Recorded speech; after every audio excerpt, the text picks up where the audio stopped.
हमारा पलता है, जिस रोज जवानी चलती है उस रोज जमाना चलता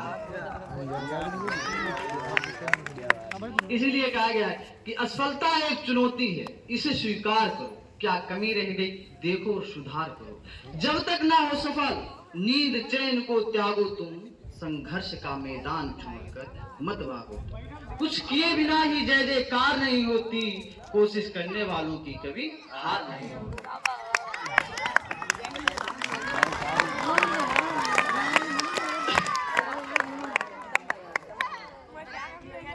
नमस्कार। यहाँ प्रांगण में उपस्थित गणमान्य जन, शिक्षक गण और प्रधानाचार्यों, समस्त छात्र छात्राओं के समक्ष आकार लेता हुआ मेरे भारत वर्ष का स्वर्ण भविष्य, मैं चमन सिंह यादव, खंड भारत के ऐतिहासिक भूखंड क्रांतिधर राजन शाहजहांपुर के ब्लॉक वंडा के ग्राम उत्थान शिक्षण संस्थान की ओर से आप सबके समक्ष अपने विचार रखने जा रहा हूँ।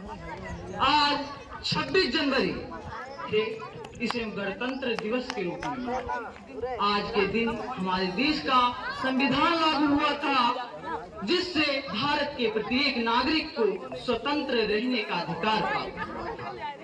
भारत के प्रत्येक नागरिक को स्वतंत्रता का अधिकार तो प्राप्त हो गया, लेकिन उसके बाद भी भारत का प्रत्येक नागरिक स्वतंत्र नहीं हो पाया।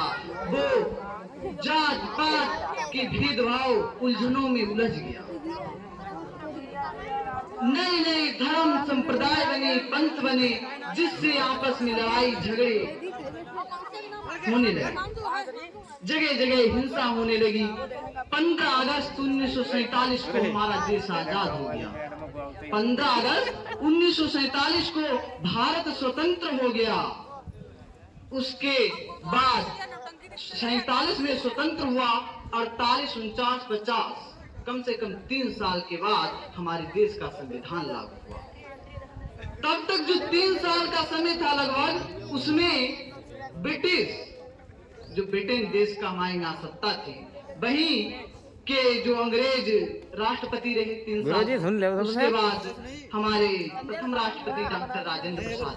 डॉक्टर राजेंद्र प्रसाद भारत के प्रथम राष्ट्रपति जो 26 जनवरी 1950 को बने।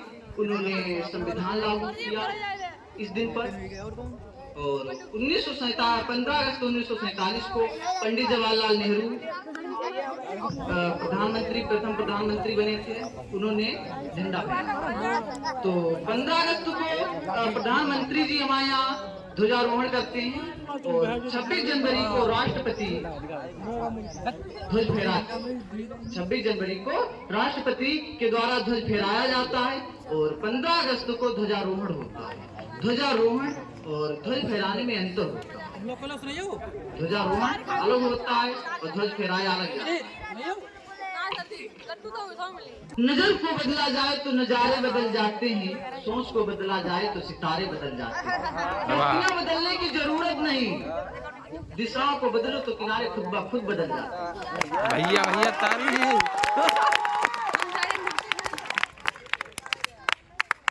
संघर्ष भरी जिंदगी में ख्वाहिशें 1000 रखो, पूरी हो या ना हो कोशिशें बरकरार रखो। अरे वाह भैया, छा गए, बिल्कुल चमन छा गए। चलो देखिए, आज गणतंत्र दिवस है। आज के दिन हमारे देश का संविधान लागू हुआ, जिससे प्रत्येक नागरिक को स्वतंत्रता का अधिकार था, जिसे अब हम व्यर्थ नहीं जाने देंगे, अपनी कोशिशें रखेंगे, आगे भारत को स्वर्णिम भविष्य की तरफ ले जाएंगे। तो आज का प्रत्येक छात्र छात्रा या युवा क्या नहीं कर सकता, लेकिन उसे एक प्रेरणादायक मोटिवेशनल जरूरत है। हमारे भारत, ये हमारी संस्कृति जो विरासत है, उसके सबसे पहले मोटिवेशनल रहे, प्रेरणादायक, वो कौन थे? जामवंत जी ने क्या सुना होगा रामायण में, जब जामवंत जी ने मालूम हनुमान जी को प्रेरणा दी, उनकी प्रेरणा से बने, और उन्हें इतनी प्रेरणा दे दी कि वो मालूम 100 योजन का समुद्र लांघ गए। 100 योजन का समुद्र। क्या कहा था जामवंत जी ने? बाल समेरे भी भच्चलियो तब तीनों लोक भयो अंधियारो, ताहि सु त्रास भयो जग को, या संकट काहू सु जात ने टारो, दीपनी यानी करी न बिनती, तब छाड़ दियो रवि कष्ट निवारो, को नहीं जानत है जग में कपि संकट मोचन नाम तिहारो। इस तरीके से उनका मंथन किया, उनके प्रेरणादायक बने। और हनुमान जी ने क्या किया कि 100 योजन समुद्र को मिलान किया। इसी तरीके से आज के प्रत्येक छात्र छात्रा को, युवा को एक प्रेरणादायक मोटिवेशनल की जरूरत है। गोरे आदमी करे आदमी गोरे आज आवश्यकता है उन्हीं जामवंत की। जामवंत के रूप में जामवंत को नहीं आ सकते, जामवंत के रूप में कोई मोटिवेशनल गोरे आदमी करे आदमी गोरे। इसीलिए जो उन्हें उनकी शक्तियों को याद दिला सके, जो भारत के प्रत्येक छात्र छात्रा युवा को उनकी शक्तियां याद आ सके। इसीलिए तुम भविष्य की अभिलाषा हो, सूखे चेहरों की आशा हो, श्रेष्ठ राष्ट्र की श्वास हो, तुम बल पुरुष की परिभाषा हो। शस्त्र तुम्हारा स्वाभिमान है, जिसका तुम संधान करो, योग साधना में रत होकर शक्ति का आवाहन। कोशिश करना धर्म तुम्हारा, फल की चिंता त्यागो तुम, इतिहास देखता रहा तुम्हारी, उठो लक्ष्य को साधो। ढीली करो धनुष की डोरी, तरकस का कस खोलो, किसने कहा युद्ध की बेला चली गई, शांति से स्वर निनाद से राष्ट्र गर्जना, जाग उठी ओंकार, भूमंडल पर भारत माँ की अब होगी जय जय। अब समय आ गया है, पूरे संसार, पूरी मानवता का इतिहास एक साथ लिखा जाएगा वसुदेव कुटुंबकम के रूप में। जय हिंद, जय भारत।